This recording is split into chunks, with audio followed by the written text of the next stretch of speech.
Welcome to Successful Parenting, where we, Jackie Rue and Robin Choquette, share practical skills for families to build resilience and healthy connections.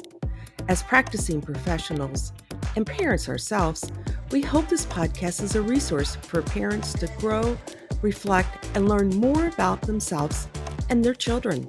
Our approach is simple, tangible, and most importantly, we lead with compassion for the integrity of the families we serve. This podcast should not be taken as medical advice and is intended for informational purposes only. We love our work, and we can't wait to watch families gain confidence and open themselves up to new ways of successful parenting. Hello, Robin. How are you doing? I am good today, Jackie. How about you? How are things going? Good. We actually got hit with a bunch of snow on Thursday night, Friday morning, which was interesting. Get out of here, really? Yeah, I mean, it's chilly in Kansas. Nothing like that. It's almost gone now. It warmed up today, but for end of March, that's definitely interesting to all of a sudden wake up Friday morning and see a ton of snow. Yeah, especially since it's been so warm and everything's budding, I would imagine there as well as here. I wonder if anything is damaged from the cold weather. Oh, I'm sure. I saw a lot of pictures of people had flowers, blooming in their front yard, just covered in snow. And you know how that story ends.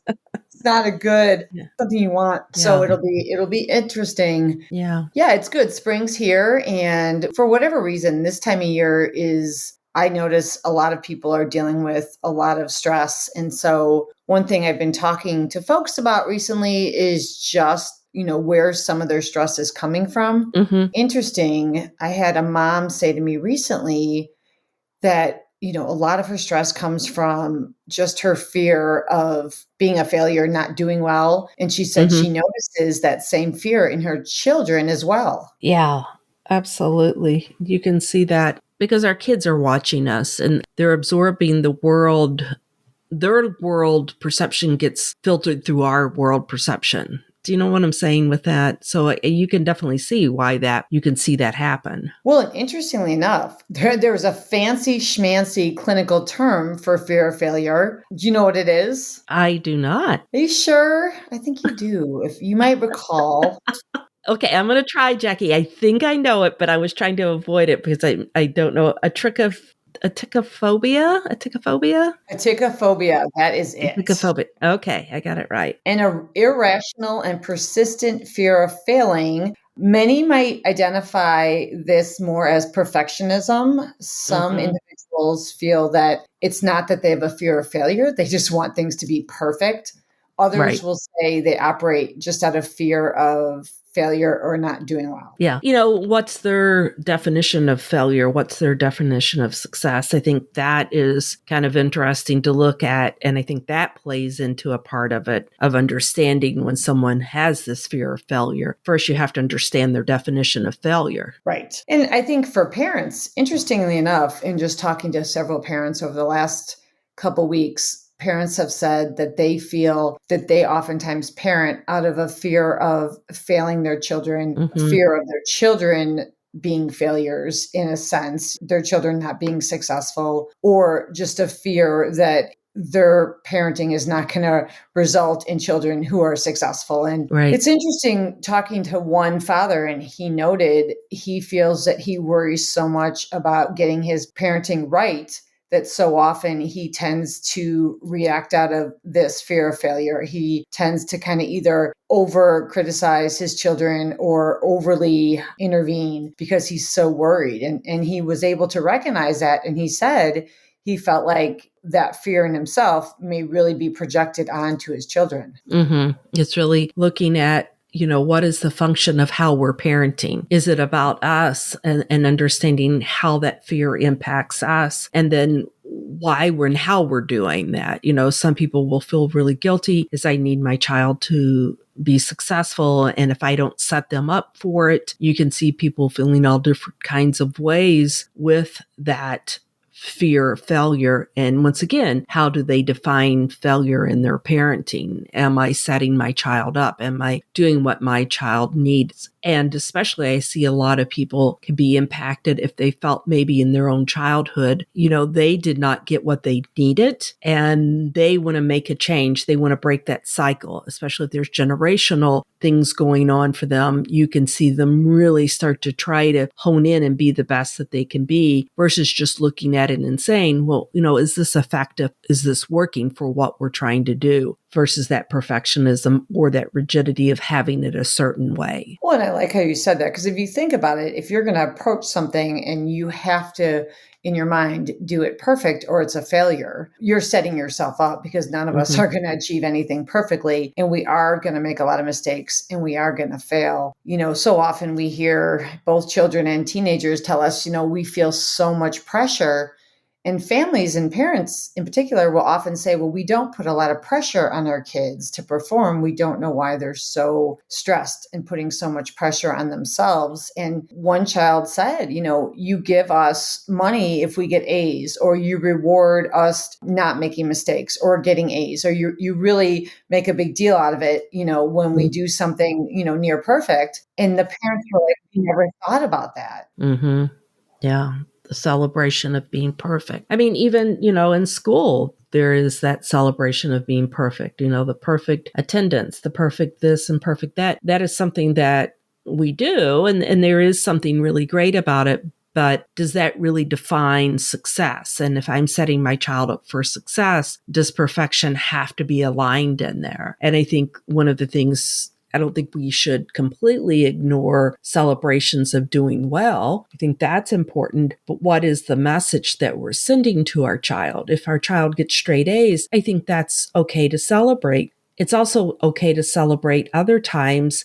I know you didn't get straight A's, but you know what? We're going to celebrate because you've been working really hard. And I think that's really important. And for you giving all of that effort, I think there should be a celebration for it. So I think it's looking at that in terms of helping the child to understand how that rigid thinking can really impact them as well and influence our kids to kind of see the world through that lens. Well, and I like that a lot too, because the one mom I was talking to a couple of days ago said, I have four children and three of them are, do really well academically. And the one child does not. The one child struggles. And the mom said she's really worried about the one child's confidence. And she recognized in her home, doing well in school and doing well with grades is highly recognized in their family. And so for this child, that school is a lot more challenging. The child doesn't get the same recognition. And so we talked about, how can you recognize each child based on their strengths and weaknesses and even, likes and passions? Because it really, I think as parents, we have to start to look at what are we reinforcing? It's easy to say, well, that's not what I care about, or I don't put pressure on them. But the reality is there's so many what we call nonverbal expectations, right? Children feel, even though we might say, well, we don't put pressure on them. Sometimes the way we parent, that fear of failure with us really does get projected, and they do feel pressure, and they feel that if they're not perfect, then they are failing in some way.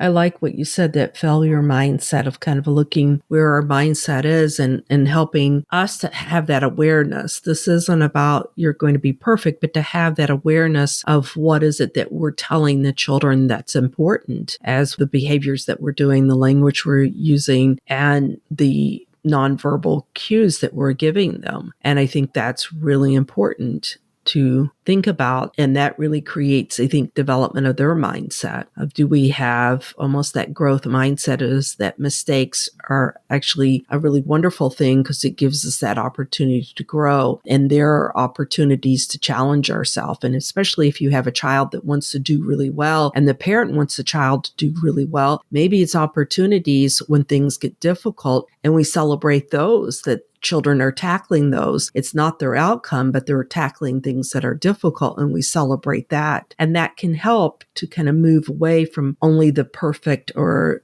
the very defined way of all A's or whatever it may be. Well, I like that. And I think for parents too, to recognize just because a child is struggling does not mean that the parent is not, doing successful parenting or perfect parenting. It really is all children struggle. And as parents, for us just to get comfortable with coming alongside them and supporting them and teaching them how to work through struggle or how to bounce back. There really is no perfect parent or perfect parenting. It really is about helping children realize that they can handle different situations and they can work through adversity. And that really is what we've talked about, is creates that resiliency. And it's a shift. It's a mindset shift. Just like you said, it's not about perfection. It's about kind of continuing to grow and to learn about ourselves and our families. And so I like how you said that. Yeah. Are we being effective in our parenting versus perfect in our parenting? When I think about the definition of successful parenting, is it effective? And if it's effective, and it doesn't matter, every family's going to look different. And as you said, every child's going to struggle. Are we being effective in helping them